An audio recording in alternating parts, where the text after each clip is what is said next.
adalah gembalaku, takkan kekurangan aku. Selamat pagi saudara-saudari terkasih. Salam jumpa lagi dalam Sabda Siap Saji Selasa 16 Maret 2021. Mari kita berdoa dalam nama Bapa, Putra, dan Roh Kudus. Bapa yang penuh kasih, sejak Maret tahun lalu, banyak saudara-saudara kami yang telah berangkat ke rumah-Mu. Banyak sekali. Dan banyak juga orang-orang yang sakit, yang saat ini kena COVID-19.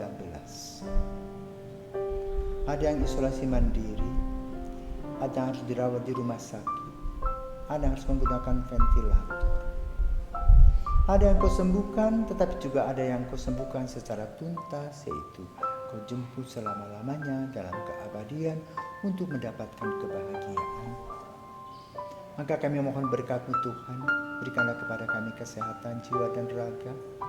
Berilah kami kesempatan untuk memuliakan Engkau dari hari ke hari. Sehingga dengan kesehatan yang kami miliki, kami boleh melakukannya. Demi Kristus Putra-Mu dan pengantara kami, kini dan sepanjang masa. Amin. Tuhan bersamamu dan bersama Roh-Mu. Inilah Injil Yesus Kristus menurut Yohanes. Dimuliakanlah Tuhan.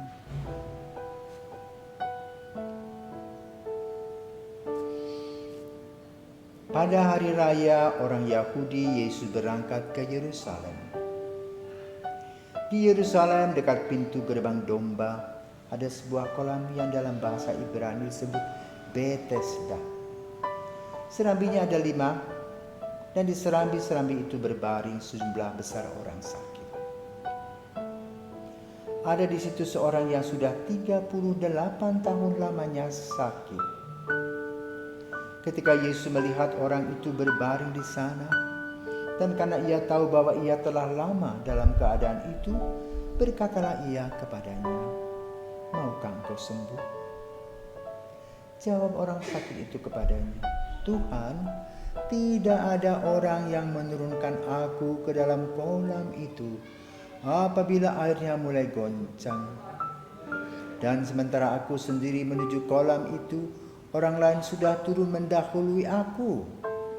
Kata Yesus kepadanya, "Bangunlah, angkatlah tilammu dan berjalanlah." Dan pada saat itu juga sembuhlah orang itu, lalu ia mengangkat tilamnya dan berjalan. Tetapi hari itu hari Sabat. Karena itu orang-orang Yahudi berkata kepada orang yang baru sembuh itu, "Hari ini hari Sabat dan tidak boleh engkau memikul tilammu." Akan tetapi ia menjawab mereka, "Orang yang telah menyembuhkan aku, dia yang mengatakan kepadaku, angkatlah tilammu dan berjalanlah." Maka mereka bertanya kepadanya, "Siapakah orang itu yang berkata kepadanya, angkatlah tilammu dan berjalanlah?" Tetapi orang yang baru sembuh itu tidak tahu siapa orang itu, sebab Yesus telah menghilang ke tengah-tengah orang banyak di tempat itu. Kemudian ketika bertemu dengan dia dalam bait Allah, Yesus lalu berkata kepadanya, "Engkau telah sembuh, jangan berbuat dosa lagi, supaya padamu jangan terjadi yang lebih buruk." Orang itu keluar lalu menceritakan kepada orang-orang Yahudi bahwa Yesuslah yang telah menyembuhkan dia. Dan karena itu orang-orang Yahudi berusaha menganiaya Yesus, karena ia melakukan hal-hal itu pada hari Sabat. Demikianlah Injil Tuhan, terpujilah Kristus. Saudara, kolam Betesda adalah kolam yang terkenal di Yerusalem, yang kalau goncang airnya, orang cemplung ke sana bisa sembuh. Itu menurut kepercayaan mereka. Orang ini sudah tunggu 38 tahun, bayangkan. Dia kalah set dia. Ketika dia bergoyang airnya, orang sudah lompat. Dan dia yang lumpuh itu yang bagaimana? Menunggu dan menunggu, bayangkan 38 tahun dalam penderitaan. Yesus berkeliling juga melewati kolam Bethesda itu. Apa yang dia pikirkan? Kalau menunggu air goyang tidak mungkin. Kalau dilakukan tiap hari, hari biasa tidak mungkin. Maka jalan satu-satunya adalah pada hari Sabat, di mana semua orang pergi ke bait Allah. Lalu Yesus mengunjungi si lumpuh ini dan bertanya, apa sih yang kau perlukan? Maukah engkau sembuh? Tentu dengan sukacita orang ini. Iya, tapi tidak ada orang yang bisa mengangkat saya ke kolam itu. Jadi pikirannya adalah dia akan disembuhkan dengan air kolam itu. Nah lalu apa yang dibuat oleh Yesus? Yesus kata, ayah bangun, angkat tilammu. Dan orang itu bergerak dan sembuh. Dan dia tidak tahu siapakah yang menyembuhkan itu. Tetapi tentu orang-orang Yahudi marah karena melihat orang yang lumpuh tadi sudah berjalan-jalan. Dan itu tidak boleh menurut hukum Taurat. Maka dia dimarahi. Jadi katakan, ya saya disembuhkan oleh seseorang. Siapa dia? Tidak tahu, aku tidak kenal. Logis. Tapi yang paling penting bahwa dia disembuhkan dengan sukacita, dia mengangkat tilamnya. Apa yang dipikirkan oleh Yesus? Mengapa Yesus menyembuhkan pada hari Sabat? Itu tadi. Kalau pada hari biasa orang berkerumun. Tapi pada hari Sabat dengan senang dia bisa menghadapi orang pribadi-pribadi. Itulah cara Tuhan. Lalu apa yang dibuat oleh orang itu?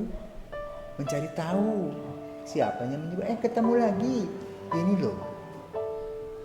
Lalu kata Yesus apa? Engkau telah sembuh, jangan berbuat dosa lagi. Artinya bahwa kita sebagai manusia yang sudah disembuhkan, jangan mengulangi lagi kekurangan-kekurangan dan kesalahan kita. Dan orang itu mengatakan, iya Yesus itu loh. Maka marahlah. Dan orang berencana jahat kepada Yesus. Tapi Yesus tahu semua yang dia lakukan mengandung risiko. Bila kita mempunyai misi yang baik, jalan saja. Lakukanlah. Karena aturan-aturan yang dibuat manusia sering subjektif, kurang objektif. Maka kita harus menggunakan suara hati dan nanya nalar serta intuisi kita. Selamat berjuang. Dan marilah kita berdoa untuk mereka yang ada di Myanmar yang mengalami penderitaan. Karena apa? Mereka ditindas oleh saudara-saudara karena kuasa. Marilah kita berdoa, Tuhan Yesus Kristus, kami ucap syukur dan berterima kasih untuk kesembuhan orang lumpuh ini.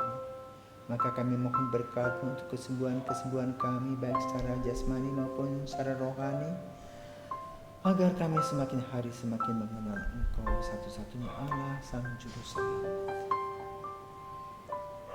Berkatilah kami semua dalam usaha untuk berbuat baik. Mohon berkat-Mu juga untuk rakyat di Myanmar. Semoga mereka boleh mendapatkan jalan keluar dari kesengsaraan yang mereka alami kini. Demi Kristus Putra-Mu dan Pengantara kami, kini dan sepanjang masa. Amin. Selamat pagi.